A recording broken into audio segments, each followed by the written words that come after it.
لولیہ والصلاة والسلام علی نبیہ وآلہ وصحبہ وبارک وسلم۔ قال اللہ تعالی وتبارک فی القرآن المجید والفرقان الحمید۔ بسم اللہ الرحمن الرحیم۔ قل بفضل اللہ وبرحمتہ فبذلک فلیفرحوا۔ صدق اللہ مولانا العظیم وصدق رسولہ النبی الکریم الرؤوف الرحیم۔ اللہم نور قلوبنا بالقرآن وزین اخلاقنا بالقرآن وادخلنا الجنۃ بالقرآن ونجنا من النار بالقرآن۔ قال اللہ تعالی وتبارک فی شان حبیبہ مخبرا وآمرا ان اللہ وملائکتہ یصلون علی النبی یا ایہا الذین آمنوا صلوا علیہ وسلموا تسلیما۔ اللہم صلی علی سیدنا مولانا محمد معدن الجود والکرم صلاۃ و سلاما علیک یا سیدی یا رسول اللہ۔ حمد و تعریف و توصیف اللہ جل مجدہ الکریم کی ذات برکات کے لیے، رسول رحمت شفیع معظم نبی محتشم حضور ختمی المرتبت صلی اللہ علیہ وآلہ وسلم کے حضور ناز میں اپنی عقیدتوں، ارادتوں اور محبتوں کا خراج پیش کرنے کے بعد، واجب الاحترام ذوی الاحتشام معزز و مکرم سامعین، خواتین و حضرات، السلام علیکم ورحمۃ اللہ وبرکاتہ۔ کتاب رحمت قرآن مجید میں اللہ جل شانہ نے ارشاد فرمایا، اے محبوب ارشاد کر دیجئے، فرما دیجئے، قل بفضل اللہ و برحمتہ، جب اللہ کا فضل اور اس کی رحمت ہو، فبذالک فلیفرحوا، تو انہیں چاہیے کہ اس فضل و رحمت کے حصول پر، اللہ جل شانہ کی اس کرم نوازی پر فرحت کا اظہار کریں، خوشی اور شادمانی کا اظہار کریں۔ ہوا خیر مما یجمعون، اور وہ جب فرحت کا اظہار کرتے ہوئے، خوشی کا اظہار کرتے ہوئے خرچ کرتے ہیں، تو وہ خرچ کرنا اس مال سے بہتر ہے جو وہ جمع کرتے ہیں۔ تو خوشیوں کا حصول اللہ جل شانہ کا شکر واجب کرتا ہے۔ جب کوئی بھی خوشی ملے تو ہمارے اوپر ضروری ہوتا ہے کہ ہم اللہ کا شکر ادا کریں۔ شکریہ ادا کرنے سے نعمتیں اور زیادہ ملتی ہیں، اور شکریہ ادا نہ کرنے سے نعمتوں سے محروم کر دیا جاتا ہے۔ اور یہ انسانی فطرت ہے کہ جب اسے کوئی سرشاری ملتی ہے، جب اسے کوئی نعمت، رحمت یا راحت پہنچتی ہے، تو وہ اس پر خوش ہوتا ہے۔ قرآن مجید میں ایک مقام پہ فرمایا وَإِذَا أَذَقْنَا الْإِنسَانَ مِنَّا رَحْمَةً فَرِحَ بِهَا، جب انسان کو ہماری جانب سے کوئی رحمت ملتی ہے تو وہ اس پہ خوش ہو جاتا ہے۔ آپ ایک چھوٹے سے بچے کی گال سہلائیں، اس کو ٹافی دیں، اس کے سر پہ شفقت سے ہاتھ رکھیں تو اس کا چہرہ کھل کے گلاب ہو جاتا ہے۔ ٹھٹھرتے ہوئے ماحول میں کسی کو روک کے گرم چائے پلا دے تو اس کی طبیعت میں سرشاری آ جائے گی اور وہ آپ کا شکر گزار رہے گا۔ تو یہ انسانی فطرت ہے، اس میں مسلمان ہونا بھی ضروری نہیں ہے کہ کسی بھی شخص کو آپ کوئی شے عطا کرتے ہیں، اسے کوئی خوشی دے دیتے ہیں تو وہ اس سے بہت زیادہ سرشار ہوتا ہے۔ رحمتم منا، جو لفظ قرآن نے بیان کی ہے وہ ہے رحمتم منا، یعنی ہماری جانب سے اسے کوئی رحمت ملے۔ رحمتن نکرہ ہے یہاں، کوئی رحمت ملے، عام سی رحمت ملے، فرح بہا، تو اس رحمت کے ملنے پر وہ خوش ہو جاتا ہے۔ آپ کی اگر توجہ ہو تو رحمت ملنے پہ وہ خوش ہو جاتا ہے، اور اگر رحمت للعالمین مل جائیں تو پھر اس کی خوشی کا عالم کیا ہوگا، پھر اس کی مسرت کی کیفیت کیا ہو۔ یہ بات ذہن میں رکھیے کہ حضور کی آمد پر مسرت کا اظہار کرنا، خوشی کا اظہار کرنا، اس میں تو کوئی اختلاف نہیں ہے، امت کا کوئی بھی طبقہ اس کا انکار نہیں کرتا کہ یہ خوشی کی بات نہیں ہے، خوشی کی بات ہے۔ ہر دور میں اور ہر علاقے کے اپنے اظہار کے سلیقے ہوتے ہیں اور طریقے ہوتے ہیں، اگر وہ شریعت کے مزاج سے متصادم نہ ہوں تو ان کو اختیار کرنے میں کوئی حرج نہیں ہے۔ پھر مرور زمانہ کے ساتھ بدلتے ہوئے تقاضے ہوتے ہیں۔ کسی زمانے میں تلواروں کے ساتھ، تیروں کے ساتھ لڑائی ہوتی تھی اور وہ جہاد اسلامی قرار پاتا تھا۔ آج کی لڑائی میزائلوں کے ساتھ اور ٹینکوں کے ساتھ ہے، اور یہ بھی جہاد اسلامی قرار پاتا ہے۔ کوئی کہے کہ تیر و تفنگ کو چھوڑ کے، نیزہ و بالا کو چھوڑ کے، شمشیروں کو چھوڑ کے یہ میزائلوں پہ آ جانا، یہ ٹینکوں پہ اور یہ جدید آلات حرب پہ آ جانا، یہ دانش مندی نہیں ہے، یہ سنت سے انحراف ہے، تو میاں تو سنت کے مفہوم کو نہیں سمجھا۔ اس دور میں آلات حرب وہ تھے، بدلتے تقاضوں کے ساتھ آلات حرب یہ ہوئے، تو وہ بھی عین جہاد اسلامی تھا، یہ بھی عین جہاد اسلامی ہوگا۔ اسی طرح خوشی کے مختلف طریقے ہیں۔ کسی زمانے میں بالکل پرانے لوگ جانتے ہیں، جب کسی کے ہاں خوشی آتی تو وہ گڑ کی روڑیاں بانٹتا، یہ پرانا طریقہ۔ پھر اس کے بعد پتاشے بانٹنا شروع ہو گئے لوگ، پھر اس کے بعد وہ شکر پارے آ گئے، اس کے بعد پھر لڈو آ گئے، پھر موتی چور، اور پھر نہ جانے کیا کیا۔ لیکن روح ایک ہی ہے۔ جو گڑ بانٹنے سے مسرت کا اظہار تھا، وہی آج جدید جو ہمارے پاس مٹھائی کی اقسام ہیں، ان کو بانٹنے سے بھی وہی مقصود ہے۔ کسی زمانے میں کسی کہ ہاں بیٹا ہوتا تو وہ گھر کے دروازے پہ پتے باندھ دیا کرتے تھے۔ یہ اس دور کی جھنڈیاں تھیں، اظہار کے لیے کس گھر میں خوشی آئی ہے۔ تو آج کے دور میں تو ہمیں پتے باندھے ہوئے نہیں ملتے۔ آج گھروں کے اندر ولادت مبارک کے یا مختلف طرح کے غبارے لگا دیے جاتے ہیں یا جھنڈیاں لگا دی جاتی ہیں۔ تو مختلف بدلتے ہوئے ادوار میں وہ طریقے ضرور بدلے، لیکن جہاں تک مسرت کا اظہار ہے، وہ روح بعین ہی ہر دور میں، ہر علاقے میں، ہر جو ہے وہ کلچر میں موجود ہے۔ کسی بھی خوشی پہ مسرت کا اظہار، مسرت اور سرور اور کیفیت کا اظہار، یہ انسانی زندگی ہے۔ اسلام ہمیں مسرتوں کے اظہار اور شکرانے کی صورت کے بہت سارے طریقے دیے ہیں، اس میں سے روزہ رکھنا بھی ہے۔ ان طریقوں میں سے ایک طریقہ نوافل ادا کر کے شکر کا اظہار کرنا بھی ہے۔ خیرات بانٹ کے، لوگوں کو کھانا کھلا کے مسرت کا اظہار کرنا ہے، لوگوں کو لباس پہنا کے مسرت کا اظہار کرنا ہے۔ اور اسی طرح دعوت ہے، مختلف مواقع پہ مختلف چیزیں ہیں۔ پیر کے دن حضور علیہ السلام روزہ رکھتے تھے۔ پوچھا حضور آپ پیر کے دن روزہ کیوں رکھتے ہیں؟ قال فیہ ولدت، کہا اس دن میں پیدا ہوا تھا۔ تو اپنی ولادت کا حضور دن پیر روزہ رکھ کے اللہ کے شکرانے میں دن گزارتے تھے۔ گو حضور علیہ السلام کی زندگی کا ایک ایک لمحہ رب کے تشکر میں بسر ہوتا ہے، لیکن حضور نے اس کی وجہ بیان کر دی کہ میں اس دن کا روزہ خاص طور پہ اس لیے رکھتا ہوں، فیہ ولدت، اس دن میری ولادت ہوئی تھی۔ اللہ اکبر۔ تو حضور کی ولادت اللہ کی بہت بڑی نعمت، اور اس پر شکرانہ خود میرے حضور نے ادا کیا ہے۔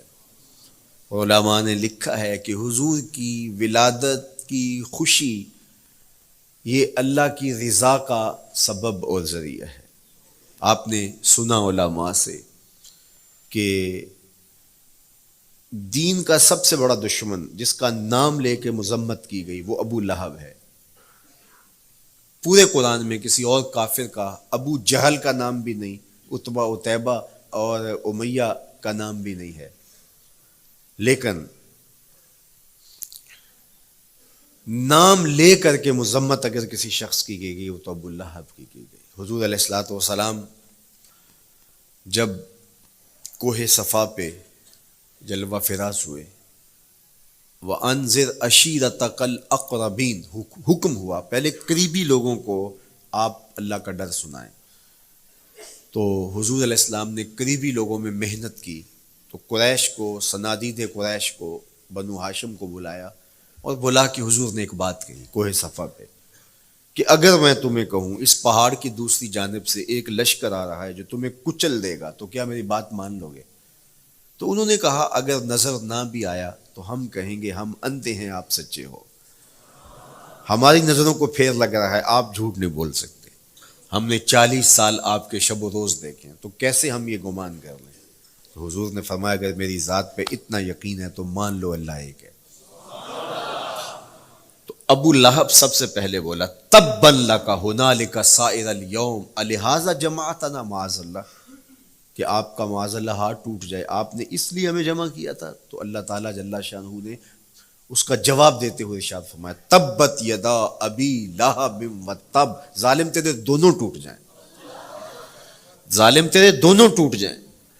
تو ابو لہب کا نام لے کے مذمت کی گئی، لیکن یہ بدترین کافر جب حضور کی ولادت ہوتی ہے تو اس کی لونڈی سویبہ اس کو جا کے خبر دیتی ہے کہ تیرے مرحوم بھائی کے گھر بیٹا پیدا ہوا ہے، تو یہ بہت خوش ہو گیا، اس لیے نہیں کہ نبی تشریف لائے ہیں، اس لیے کہ میرے مرحوم بھائی کے گھر میں چراغاں ہوا، تو بھتیجا ہونے کے ناطے اس کو ایک سرشاری اور خوشی ہوئی، اور لونڈی کے خبر دینے پر اس نے اشارے سے اس کو کہا جا تو آزاد ہے۔ اللہ اکبر! یہاں سے یہ بھی سمجھیں کہ حضور نے صحن کائنات میں قدم رکھا، غلاموں کو آزادی ملنے لگی، غلامی کی زنجیریں ٹوٹنے لگی، تو سویبہ کو کہا جا تو آزاد ہے۔ خیر ابو لہب کی ساری زندگی آپ کو پتہ ہے، لیکن جب مر گیا تو حضرت عباس رضی اللہ تعالیٰ عنہ کو خواب میں ملا، انہوں نے کہا سنا کیسی بیت رہی ہے؟ اس نے کہا سخت مشکل میں ہوں، ڈاڑھی تکلیف ہے، حضور کی مخالفت بڑی مہنگی پڑی، لیکن اتنا ہے کہ جب پیر کا دن آتا ہے جس انگلی سے اشارہ کر کے لونڈی کو آزاد کیا تھا اس سے ٹھنڈا اور میٹھا مشروب بھی ملتا ہے اور عذاب میں بھی کچھ کمی ہوتی ہے۔ شارع مسلم امام نووی کے استاد امام ابو شامہ جو بہت بڑا نام ہے حدیث میں، وہ فرماتے ہیں جب ایک کافر کو حضور کو نبی سمجھ کے نہیں بھتیجا سمجھ کے خوشی کرنے کا بھی صلہ ملتا ہے، تو ایک مومن جو حضور کا غلام ہے اور حضور کو امام اور مقتدا اور نبی رسول اور محبوب سمجھ کے خوشیاں کرتا ہے، اس کو اللہ کتنا کچھ عطا کرے گا۔ دوستاں را کجا کنی محروم، تو کے بعد دشمنا نظر داری، جب تو دشمنوں کو اتنا دیتا ہے تو دوستوں کو کتنا عطا کرے گا۔ تو حضور کی آمد پر مسرت کا اظہار، بشاشت کا اظہار، یہ اہل ایمان کا طریقہ رہا ہے۔ ہاں جو اس کا انداز ہے، کسی کو نوافل میں زیادہ سرور ملتا ہے وہ نوافل کثرت سے پڑھ لے، کسی کو زیادہ سرور روزے میں آتا ہے تو وہ روزے رکھ کر کے اس شکرانے کو ادا کرے، کوئی ذکر کی مجلس سجا لے، مختلف طریقے موجود ہیں۔ حضور علیہ السلام تشریف لائے، صحابہ بیٹھے ہوئے تھے، صحیح مسلم میں روایت ہے، سنن نسائی میں ہے اور بھی کتب حدیث میں، محفل بپا تھی، تو حضور نے آ کہا ما اجلسکم، کیوں بیٹھے ہوئے ہو؟ تو جو انہوں نے جواب دیا وہ سنیے، جلسنا نذکر اللہ ونحمدہ علی ما ہدانا لدینہ ومن علینا بکا، حضور ہمارے بیٹھنے کا مقصود یہ ہے کہ ہم اللہ کا شکر ادا کر رہے ہیں اس بات پر کہ اس نے ہمیں ہدایت دین عطا کی، ومن علینا بکا، اور آپ کی صورت میں ہمارے اوپر احسان کیا، ہمیں آپ عطا ہوئے، اس پر اللہ کا شکر ادا کرنے کی مجلس سجائے بیٹھے۔ اب بات تو سادہ سی تھی، لیکن میرے حضور نے ان سے کہا کیا تم اس بات پہ قسم دے سکتے ہو کہ اسی لیے بیٹھے ہو؟ تو انہوں نے کہا جی ہم قسم دیتے ہیں ہم اسی لیے بیٹھے. وہ میں اٹھاؤ قسم. تو صحابہ نے باقاعدہ قسم دی, ہم قسم اٹھاتے ہیں, ہمارے بیٹھنے کا مقصد یہ ہے کہ اللہ کا شکر ادا کر رہے ہیں اور آپ کی صورت میں جو انعام خداوندی ملا ہے اس پر اللہ تعالیٰ کا شکریہ ادا کر رہے ہیں. حضور نے باقاعدہ ان سے قسم لی اور انہوں نے باقاعدہ قسم دی. اب صحابہ کو حیرت تو تھی کہ یہ موقع قسم کا تو نہیں تھا, لیکن حضور نے قسم لی ہے, کیوں؟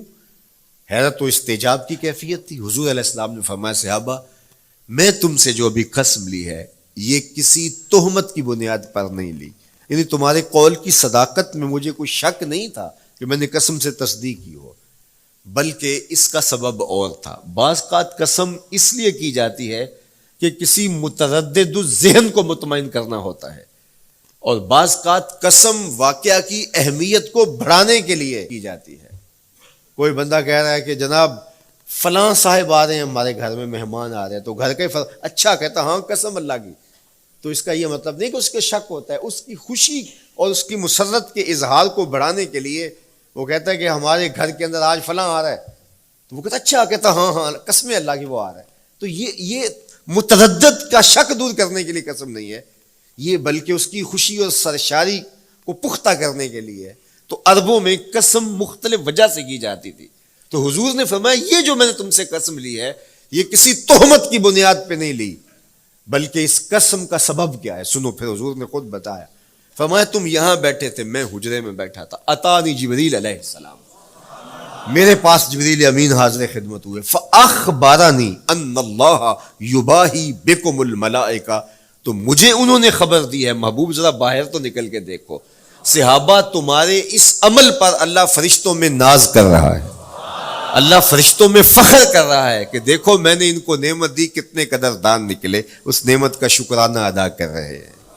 اور آج اگر ہم اپنے گھر میں بیٹھ کے, اپنی مسجد میں بیٹھ کے حضور کی صورت میں انعام خداوندی کا شکریہ ادا کرتے ہیں تو اللہ کی رحمتوں سے بعید نہیں کہ اللہ فرشتوں سے کہے دیکھو صدیاں بیت گئیں, یہ آج بھی شکرانہ ادا کر رہے ہیں, اور یہ بات میری اور آپ کی بخشش کی ضمانت قرار پائے. تو حضور کی صورت میں جو انعام ہوا, حضرت حسان بن ثابت اکثر کہا کرتے تھے منا علینا ربنا ام بعث فینا محمدا, ہمارے رب نے ہمارے اوپر احسان کر دیا ہے کہ محمد عربی عطا کر دیے. ساری زندگی سجدے میں سر رکھ کے شکر ادا کرتے رہیں, حق شکر پھر بھی ادا نہ ہو. میں تو کہا کرتا ہوں ہمارے بدن پہ اتنے بال نہیں ہیں جتنے رسول اللہ کے احسانات ہیں. ہمارا بال بال قرض رسالت میں جکڑا ہوا ہے, ساری زندگی ان کے گیت گائیں. میں ایک رات کے میلاد کا صرف قائل نہیں ہوں کہ ایک رات میلاد کر لو اور پورا سال چھٹی, ساری زندگی حضور کا نام جپو, ساری زندگی حضور پہ درود پڑھو, لمحہ لمحہ حضور کے ذکر کا چراغاں کرو. صرف اپنے گھروں میں, اپنی چہار دیواریوں میں اور اپنے بازاروں میں جھنڈیاں ہی نہ لگاؤ, بلکہ دل کے ایک ایک فرد پہ نام محمد کی جھنڈی لگاؤ. صرف منڈیروں پہ چراغاں ہی نہ کرو, بلکہ دل کی اندھیر گلیوں میں بھی حضور کے نام کا چراغاں کرو, اندر بھی روشنی ہو باہر بھی روشنی ہو. حضور پہ درود پڑھو, حضور کا ذکر کرو, اپنے بچوں کو بٹھا کر کے حضور کے قصیدے سناؤ, حضور کی شانیں سناؤ, حضور کی سیرت بتاؤ انہیں.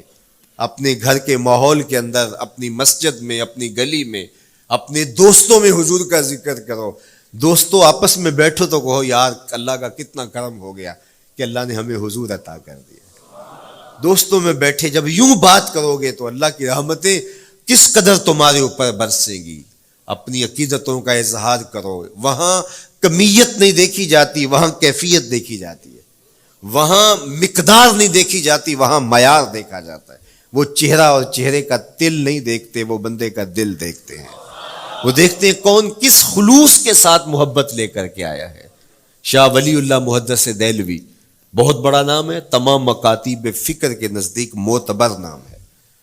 شاہ ولی اللہ محدث دہلوی فرماتے ہیں میرے والد شاہ عبد الرحیم محدث دہلوی ہر سال حضور کا میلاد کرتے تھے, اور اپنی استطاعت کے مطابق لوگوں میں, آنے والوں میں کچھ کھانا بھی تقسیم کرتے. ایک سال حالات اتنے پتلے تھے کہ ان کو میسر نہ تھا کہ لوگوں کو بھرپور کھانا کھلا سکیں, لیکن کہا چلو ناغہ نہ ہو, ایک تسلسل ہے جاری رہے, تو انہوں نے چنے بانٹ دیے بعد میں. لیکن دل میں تشویش تھی کہ اس مرتبہ من کی منشا پوری نہیں ہوئی.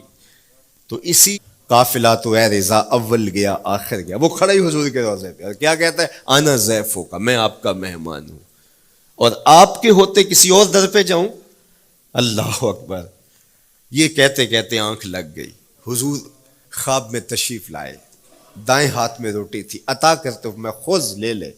کہتا میں نے خواب میں کھانا شروع کر دی. ابھی آدھی روٹی کھائی تھی، پوری روٹی نہیں کھائی تھی، آدھی روٹی کھائی تھی کہ میری آنکھ کھل گئی.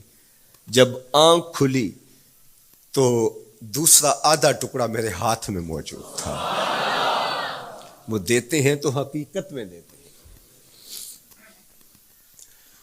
تو شاہ ولی اللہ محدث دہلوی فرماتے ہیں کہ میرے والد شاہ عبد الرحیم محدث دہلوی نے خواب میں حضور کو دیکھا، اور چونکہ دن یہ عمل گزرا تھا اور کہ مہمانوں کو خاطر خواہ تواضع نہیں کر سکا تھا، تو حضور کے سامنے انواع اقسام کی چیزیں پڑی ہیں، ان میں میرے والے چنے بھی موجود ہیں، اور حضور ان کے ساتھ شفقت فرما رہے ہیں. تو یہاں معیار دیکھا جاتا ہے، مقدار نہیں دیکھی جاتی.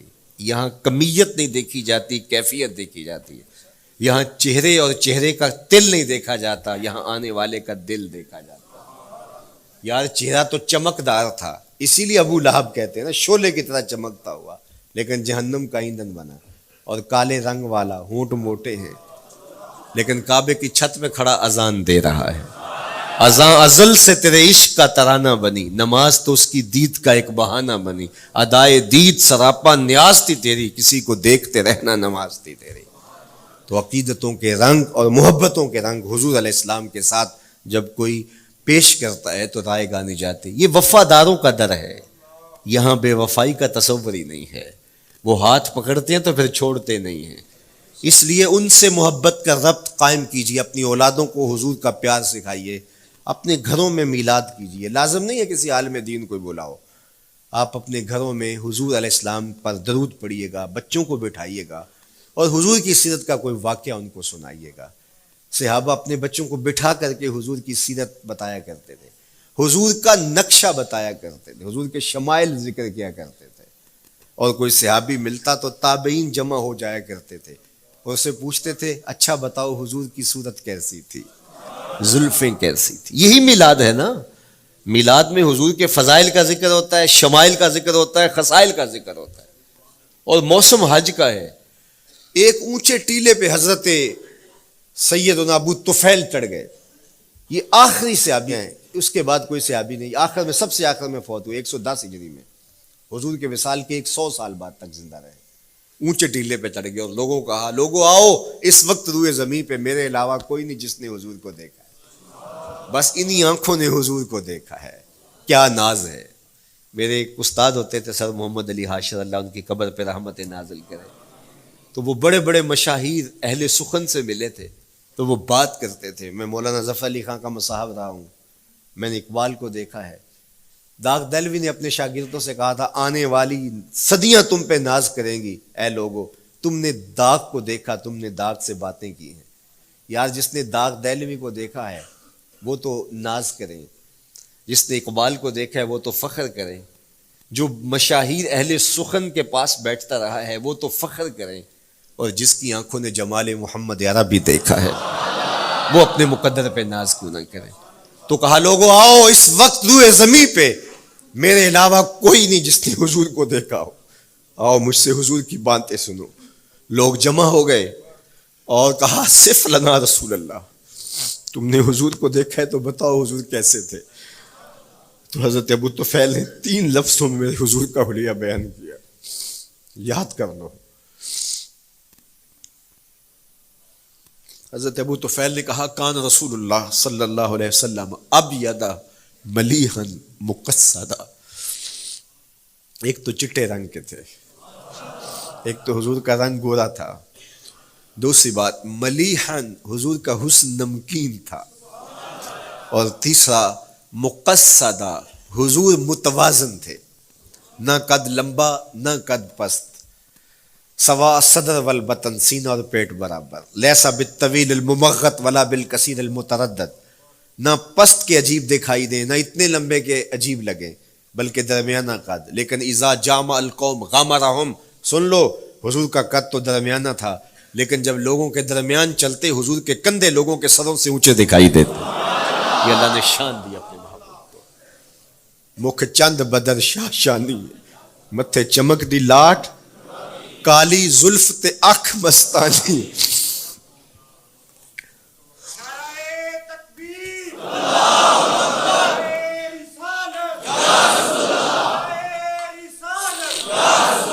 کالی زلف تے اکھ مستانی ہے، مخمور رکھی ہن مد بھریاں۔ میں آپ کو مدینے کی گلی میں لے جانا چاہتا تھا کہ حضور علیہ السلام کی جب آمد ہوئی تو اہل مدینہ نے کس طرح جلوس نکالا، وہ عقیدتوں کے کیا رنگ تھے، لیکن وقت سمٹ گیا۔ لیکن اتنا سن لو کہ جب حضور تشریف لائے تو جنوبی سمت سے حضور آئے تھے۔ جب انہوں نے دیکھا نا تو اچانک ودا کے پہاڑوں کی اوٹ سے حضور دکھائی دیے، تو سیاہ پہاڑ ہیں، تو ان سے جب حضور کا چمکتا ہوا چہرہ دکھا نا تو بے ساختہ انہوں نے کہا طلع البدر علینا، وہ دیکھو چاند چڑھ گیا ہے، طلع البدر علینا، وہ دیکھو چاند چڑھ گیا۔ یہ شاعری خود بخود ہوتی ہے، خود بخود ترتیب، ایک ہوتی ہے آورد، ایک ہوتی ہے آمد، یہ آمد ہے۔ طلع البدر، وہ دیکھو چاند چڑھ گیا۔ من سنیات الوداع وجب الشکر علینا۔ مورخ اسلام حفیظ جالندری نقشہ کھینچتے ہیں، جنوبی سمت سے اٹھا ایک نوری غبار آخر، جنوبی سمت سے اٹھا ایک نوری غبار آخر، سواد شہر میں داخل ہوا ناکا سوار آخر، زباں پر اشرق البدر علینا کی صدائیں تھیں، دلوں میں ما دعا للہ دائی کی دعائیں تھیں۔ نبوت کی سواری جس طرف سے ہو کے جاتی تھی، درود و نعت کے نغمات کی آواز آتی تھی، کہیں معصوم ننھی بچیاں تھیں دف بجاتی تھی، رسول پاک کی جانب اشارے کر کے گاتی تھی، اور کہتی کیا تھی، ہم ہیں بچیاں نجار کے عالی گھرانے کی، خوشی ہے آمنہ کے لال کے تشریف لانے، خوشی ہے آمنہ کے لال کے۔ عجیب رنگ بکھرے ہوئے تھے۔ حضور نے جب بچیوں کو دیکھا تو فرمایا تم مجھ سے محبت کرتی ہو؟ انہوں نے کہا ہم دل و جان سے آپ سے پیار کرتی ہیں۔ تو حضور نے فرمایا واللہ انا احبکن، اللہ کی قسم میں بھی تم سے پیار کرتا ہوں، میں بھی تم سے پیار کرتا ہوں۔ لوگ گھروں کو سجائے بیٹھے، ہلم الینا یا رسول اللہ الی العدد والعدۃ والمنع، حضور آ جاؤ نا، آ جاؤ، ہمارے پاس اسلحے بھی ہیں، کسی نے حملہ کیا توڑ کے رکھ دیں گے، ہمارے بڑے بڑے گھر ہیں، مہمان آئے سنبھال لیں گے، رک جاؤ نا ہمارے گھر۔ اب اتنے چاہنے والے ہوں تو کس کو پذیرائی دیں؟ حضور اونٹنی کی مہار گردن پہ ڈالتے، فرماتے خلو سبیلہا ناقتی مامورۃ من اللہ، اس کی راہیں چھوڑ دو، یہ اللہ کے حکم کی پابند ہے۔ کہتے ہیں لوگوں نے اونٹنی کو چارہ دکھانا شروع کر دیا کہ چلو اونٹنی بیٹھ جائے۔ اللہ اکبر، پانی ہڑا نو لوڑ کی راہ براندی، پہنچے آپ دریار سرکار یارا۔ یار جب محبت پیدا ہوتی ہے یار منانے کے ڈھنگ بھی سیکھ لیے جاتے ہیں، محبت بتا دیتی ہے محبوب کو کیسے منانا ہے۔ لیکن حضور فرماتے خلو سبیلہ ناقتی مامور، راہیں چھوڑ دو، میری اونٹنی اللہ کے حکم کی پابند ہے، یہ سبز چاروں کے لالچ میں آنے والی نہیں ہے، چھوڑو چھوڑو اس کا راستہ۔ اللہ اکبر، جب بنو نجار کے محلے سے حضور گزرے، یہی بچیوں نے طلع البدر علینا پڑھا تھا، اور یہی محلہ حضور کے ننیال کا محلہ تھا۔ انہوں نے جو لفظ کہے، امام صالحی نے، اللہ ان کی قبر پہ کروڑوں رحمتیں نازل کرے۔ سبل الہدا والرشاد میں نے کئی مرتبہ یہ مقام پڑھا ہے، باب الہجرہ، مسلم شریف، باقی کتب حدیث میں بھی ہے، لیکن امام صالحی نے بہت ساری حدیث جمع کی ہیں، اور انہوں نے یہاں جو منظر بیان کیا ہے، انہوں نے جو لفظ کہے نا، جب حضور آئے بنو نجار کے محلے سے گزرنے لگے تو ذرا لفظوں کی چاشنی دیکھیے، ان لفظوں سے ٹپکتے شہد کو دیکھیے۔ تو انہوں نے آگے بڑھ کے حضور کو دعوت دی، اور لفظ کیا کہیں، ہلم الی اخوالک یا رسول اللہ الی العدد والعدۃ والمن، حضور ادھر تو رک جاؤ، یہ تو آپ کے ماموں کے گھر ہیں، یہ تو آپ کے ننیال کا محلہ ہے۔ لیکن حضور نے فرمایا کہ بس میری راہیں چھوڑ دو۔ پھر اونٹنی جا کے کہاں بیٹھی، نیویاں دا پرونا ہے میرا نبی، کوٹھیاں تے چڑھے ویخ دے رہ گئے۔ سہل اور سہیل دو یتیم بچے تھے، اور ان کی خالی جگہ پڑی تھی، جا کے اونٹنی وہاں بیٹھ گئی۔ اٹھایا گیا، پھر بیٹھ گئی۔ قریب ترین مکان حضرت ابو ایوب انصاری کا تھا، دوڑے آئے، سامان اتارنے لگے، کہا حضور اونٹنی کو اب نہ اٹھاؤ، اب تو میرے وقت جاگ پڑے ہیں۔ پھر ان کی کیفیت کیا تھی؟ امروز شاہ شاہاں مہمان شو دستو مارا، امروز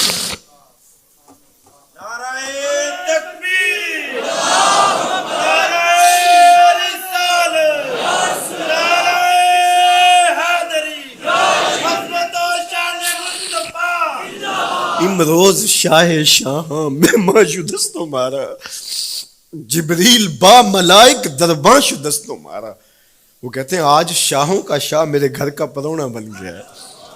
یہ ابو ایوب انصاری کے جذبات ہیں۔ آج شاہوں کا شاہ، آج خسرو حسینہ ماہ نازنینہ، آج امام الانبیاء میرے گھر کا پرونا بنا ہے۔ کہاں میں کہاں نکہتے گل، باد صبا تیری مہربانی، کبھی اونٹنی کے پاؤں چوم رہے ہیں، تیرے وقت کے تو میرے گھر تک لے آئی۔